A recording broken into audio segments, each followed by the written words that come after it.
Dit is een bericht voor reizigers tussen Roosendaal en Vlissingen.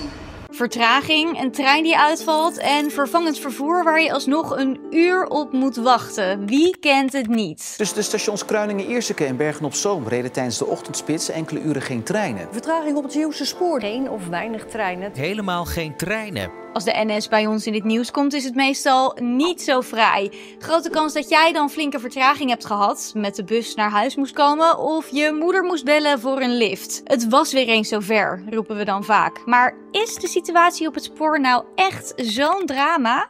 Dat zoeken we uit. Door een seinstoring rijden er geen treinen van en naar Kralingen-Ierseke. Teleurgesteld, boos en ontevreden. Dat waren verschillende politieke partijen een jaar geleden omdat er zoveel misging op het spoor. Ze kwamen met een zwart boek, een document waarin wordt opgeschreven wat er allemaal misgaat. En dat schreven ze aan NS en aan ProRail. We nemen even een zijspoor om dat uit te leggen. ProRail en de NS zorgen er samen voor dat we met de treinen kunnen reizen. ProRail zorgt voor de stationsgebouwen en de spoorwegen door heel het land en al het onderhoud daarvan. En de NS zorgt voor de treinen die erop rijden en alles wat daarbij komt kijken.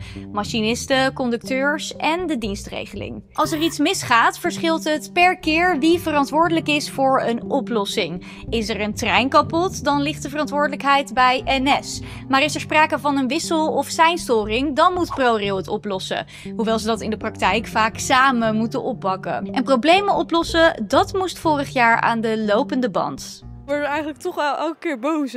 Laatst heb ik er ook 7 uur over gedaan om terug te komen. Ja, het is zeker frustrerend, maar je kan er niet zoveel aan doen. Dus ja. Volgens het platform rijdendetreinen.nl was er vorig jaar 138 keer een verstoring van de dienstregeling. Gemiddeld 2 tot 3 keer per week dus. Soms was de oorzaak iets waar niemand wat aan kan doen. Een aanrijding bijvoorbeeld of schade door storm. Maar vaak ging het om een defecte trein of een sein- of wisselstoring. Ook waren er delen van het spoor verzakt door hevige regenval. Er zijn verzakkingen gemeld over een stuk van 53 kilometer. De veiligheid is niet in het geding. Maar we hebben wel gelijk gezegd dat de treinen er langzamer overheen moeten gaan rijden. Om ook te zorgen dat dat veilig kan blijven gebeuren. ProRail en de NS moesten flink aan de bak dus, zeiden ze in dat zwartboek. Wat stond daar precies in, Justin? In dit zogenaamde zwartboek staan 9 aanbevelingen. Waaronder het verzoek om het aantal vertragingen flink terug te brengen en betere communicatie richting de reiziger.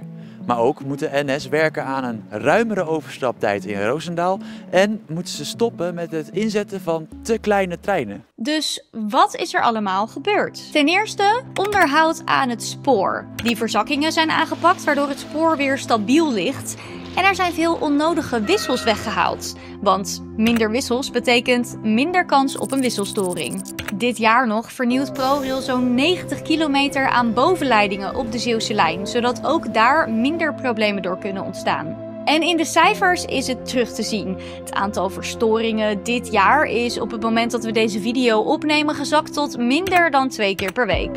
En dit nieuws kwam naar buiten. Het is nu officieel. Vanaf december hoef je niet meer te rennen op het station van Roosendaal om over te stappen op de trein richting Zwolle. Er is vanaf dan een rechtstreekse verbinding. En om iets te doen aan de drukte gaat NS proberen om reizigers naar rustigere treinen te sturen met hun app.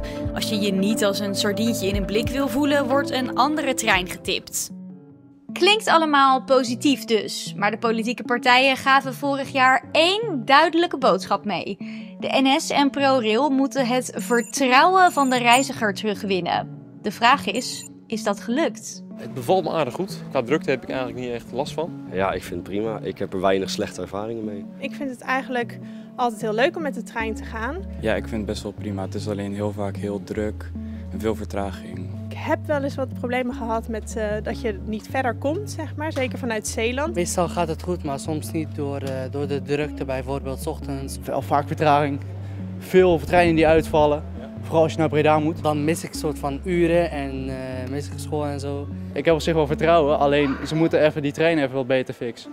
De meningen verschillen dus, maar naast vertraging en uitval is er nog iets aan de hand. Het lijkt ook alsof er steeds vaker vervelende incidenten gebeuren in en rond de trein. Ik heb laatst nog een tik gekregen van de zwerver, dus het is niet altijd even veilig hier. Vorige week nog toevallig. Wel een groepje jongens die een beetje intimiderend tegen me praat. Sorry voor de vertraging, spreekt de conducteur hier. De reden van de vertraging is dat ik vol in mijn gezicht ben gespuugd door een reiziger. Een landelijk probleem, ziet de NS. Het aantal meldingen van overlast en agressie tegen NS-personeel is de afgelopen tijd met 20% toegenomen. De NS krijgt daarom extra geld voor beveiliging en bijvoorbeeld bodycams voor conducteurs. Maar laten we eerlijk zijn, dit is geen treinprobleem, maar een kwestie die overal in de samenleving speelt. We zien wel de verandering in de maatschappij en die gaan wij niet oplossen. Maar er wordt wel gezocht naar maatregelen, net als voor de andere problemen op het spoor waar de NS en ProRail wel controle over hebben.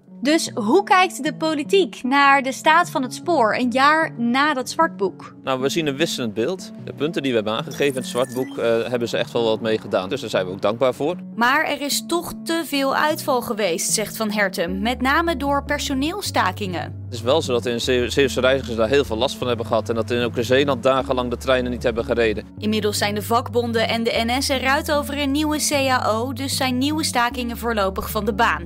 En dat betekent dat 2026 best wel eens een heel succesvol jaar zou kunnen worden. Goed, minder uitval en minder storingen dus. De NS en ProRail lijken wat dat betreft op het goede spoor te zitten. Maar ze zijn nog niet op het eindstation.